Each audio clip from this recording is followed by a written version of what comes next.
Red square.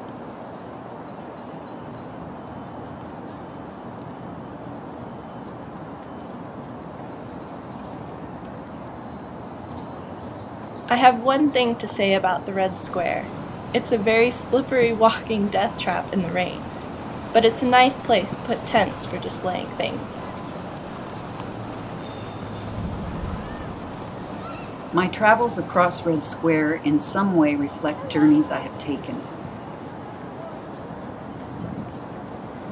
I first crossed Red Square in the early 80s.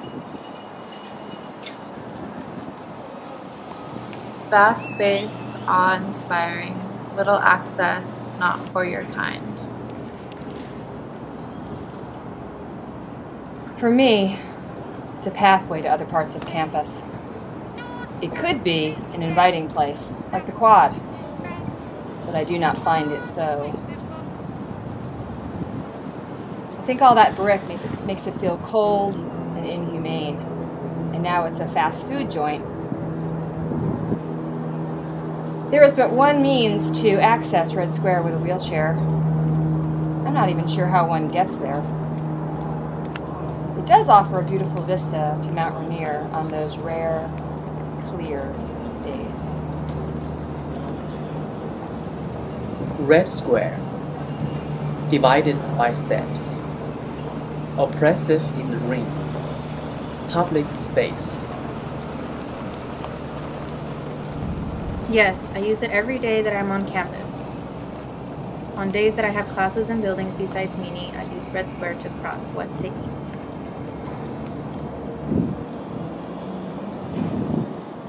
My next journey through Red Square was while I was in graduate school.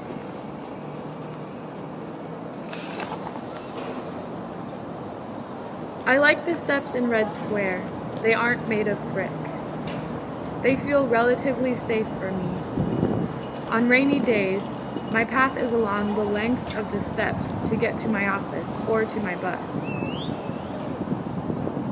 Frightening journey across the red ice. Better to walk behind Meany through the hazards of the construction zone and erratic drivers. On sunny days, I walk across these steps so I can admire the mountains without fear of getting hit by a skateboard. Red Square seems to be all about risk management.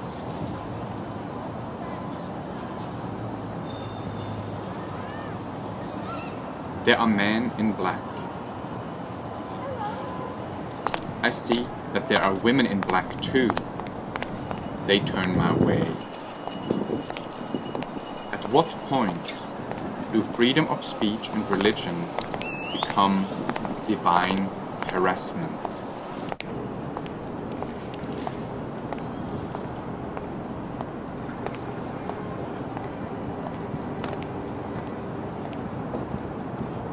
While I don't remember the square when it had real grass on it, sometimes I visualize it as having a softer surface, but then the skateboards come.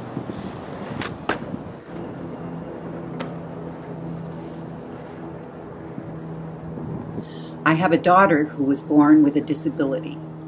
Her birth has led me on paths I never imagined I would travel. I traverse you briskly on foot, rain, shine, scurrying up flights of stairs, slipping on the treacherous bricks. Who designed this world we live in, and for whom?